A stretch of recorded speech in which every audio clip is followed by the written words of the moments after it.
Welcome to LasseGashi Racing Team and the presentation of the LasseGashi Race Planner. This is the place to find the player race planner, lgracingteam.com. Enter page, race planner, and here you can start your 14-day trial. And this is where you put in the team name, your email address, the name of the owner, the phone number, country, and your racing number. And then you have to accept the terms and conditions to start your trial. I have already a test team.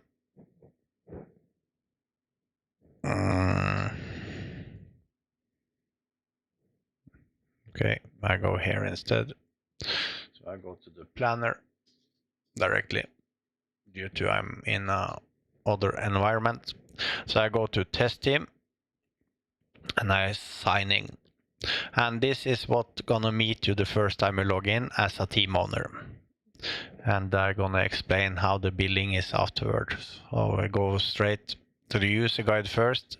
Please read the user guide, see what the different roles and permission is doing and giving the users or the members of the team, and you find all the information in the user document. Next up is where you start. You can start with the team name you have already given when you registered, but you can choose a logo file. Then you will get your logo in the UI, but also in a report I'm going to show you later on. And you can put your accent color or brand color for your team, and you can choose different theme modes that's giving different backgrounds on the different tiles. And the accent color, you can choose different strength on the light. So I go for the balanced right now. After you have put up your team profile, then it's time to add your team members. But before we show that, we go to the billing so you understand how the billing is functioning. What will meet you here, you have your 14-day trial of the product, of course, but our standard subscription is $11.90 per month, including 11 seats in total. That will mean the owner plus 10 drivers. And the owner can of course be a driver. Are you more than 11 drivers in a team, then you have to pay €199 per month per additional seat. So I think that's a very good price for a product. After you have put up your team profile admin, then you of course go to the team member admin. This is where the magic is happening. Here you invite the driver with your email or with the driver's email.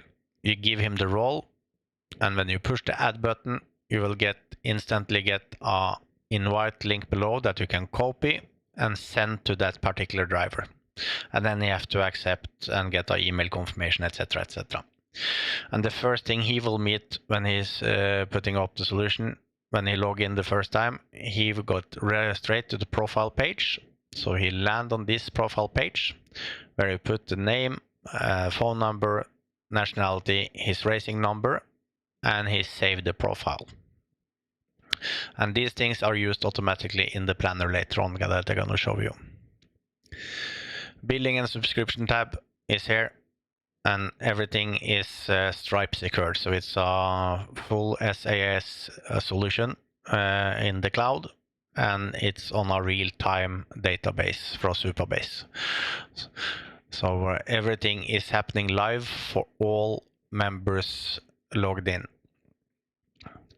After you have put up your team members, then it's time to go to planners. Now I of course have two planners here, but we start with a plain one. So this is the plain one where I have not put in any special data yet. The first thing you have to do when you are creating a race is I use the iRacing name of that particular team for each planner. You go to the race setting first. You give the event a name. When the event starts with date and time, and the time here is very crucial to have put at the start time of its race. So when it's green light, that's the time that have to be here. And then you change it by minute or hour here, and date. And at the same time, you put the in-sim time as well. That is just for the purpose of that is just to see what the time is in the sim when you are planning, or driver is coming in, other drivers is coming in later. How many hours the race are, how many minutes it is, the incident limit, and as you see on top here now, you see that as soon as I push here, it updates instantly and it's saved. The total fuel capacity of the tank on the car you're driving. This one is very important. The pit lane loss in plus out. This means that you shall not stop in the box when you are finding this time. So you take the car on cold tires, driving just around the track one time, one whole lap, and then on the next lap you're driving into the pit lane, through the pit lane, and a full out lap. And the difference from a normal average lap time to those two lap times is the seconds you put in here. So it's the difference, the time you use more on cold tires and through pit lane. Fuel fill time is only the time it takes standing still in the box fueling the tank.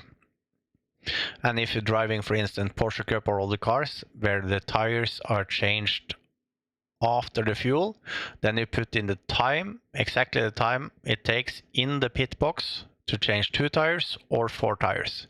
And this is used to calculate when the car is going out of the pit after a stint. And this is just a default pit-to-pit strategy that will be automatically chosen for all the stints you generate, but you can always change it afterwards. So I'm gonna show you that soon. And the next thing you have to do is to add drivers, and you can drive how many drivers you will, or maybe just a spotter as well. And you choose the driver, and then when you choose the driver, it's automatically fill in the phone number if you need to call them. Yeah, oversleeping, for instance, and then you everything else is pre-filled. So with this, I just go back to the planners and I go into the demo planner that is a full simulation of a 24-hour race. So when you are putting in drivers, it's important that every single driver do the preparation, because you need their average lap time without a pit stop, of course. It's just the average lap time they have and the average fuel they use. And this is always different from driver to driver. But what's important there is that this calculates how long driving time each driver have, and it also calculates the fuel. So it calculates, let's say for instance, if it's a race where you can save fuel to get the extra lap, you will get that number instantly down here and also in the planners later on. So you do that for every single driver, and if you just have a spotter, dedicated spotter, you just change the role to spotter and it's not within the calculation as a driver. What will happen when you have put up all this is that I just go reset here now. This is how it would look like the first time you do it.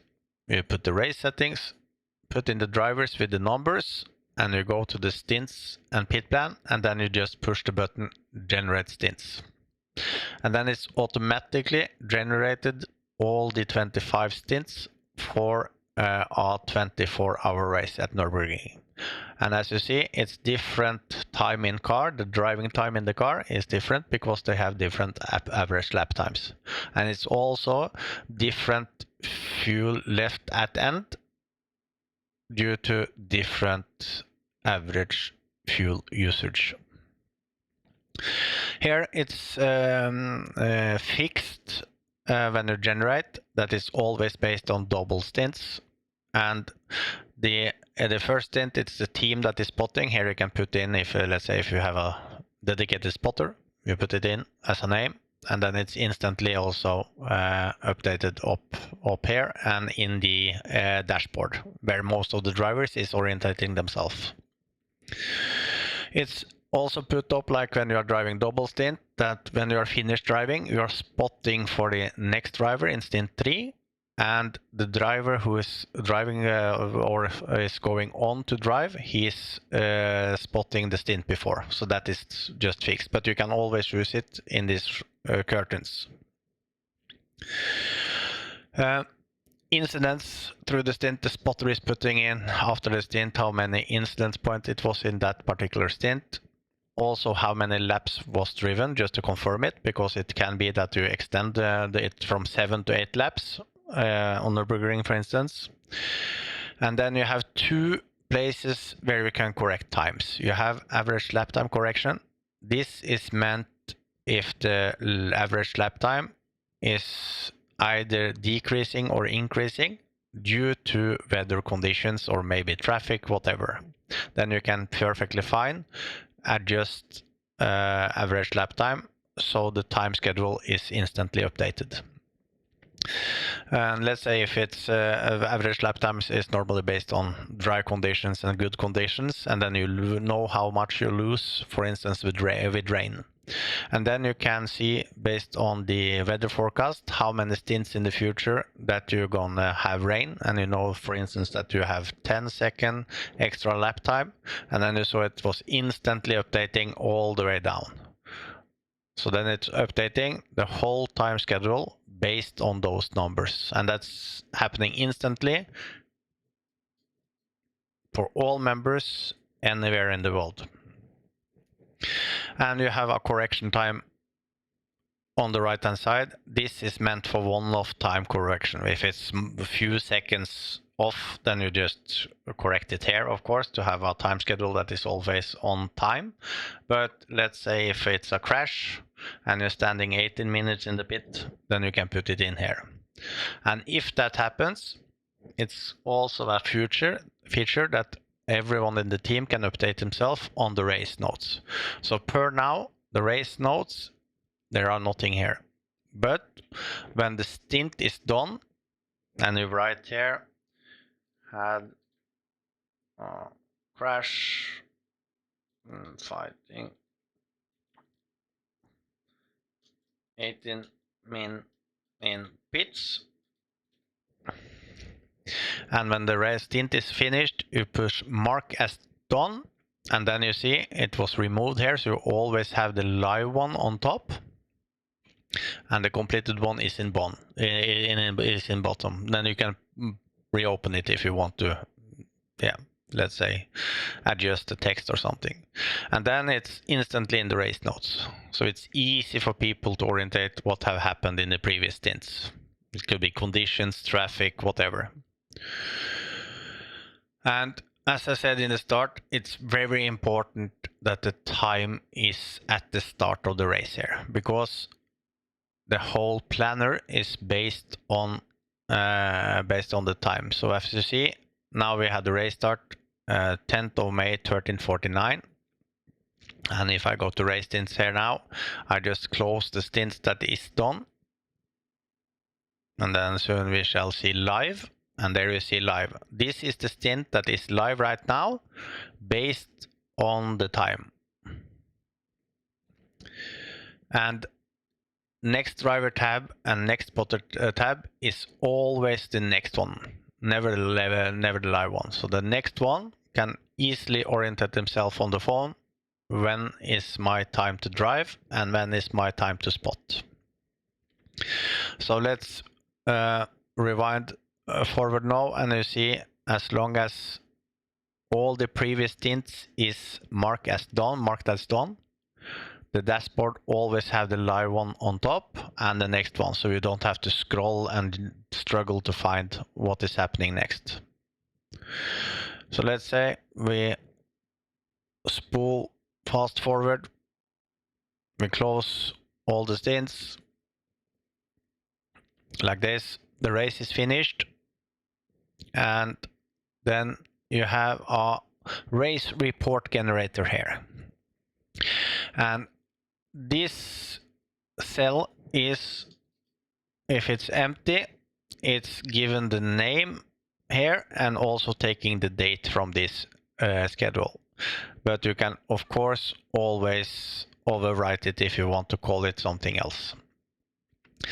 Team or car label, that's the team you have been running with the car number, for instance, car number, your team name, event date, what simulator you were running, which split you were running, time slot of the day, track name, track layout, your car class, the car name or the car you have been driven.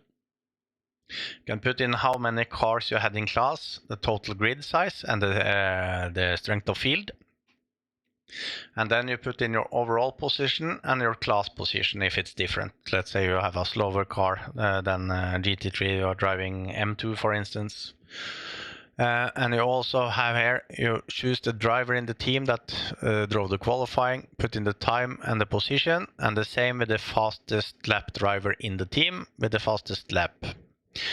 And it also on the report tell the viewers who have run the most nighttime, for instance. So you put in when the nighttime is starting in game and the night end in game.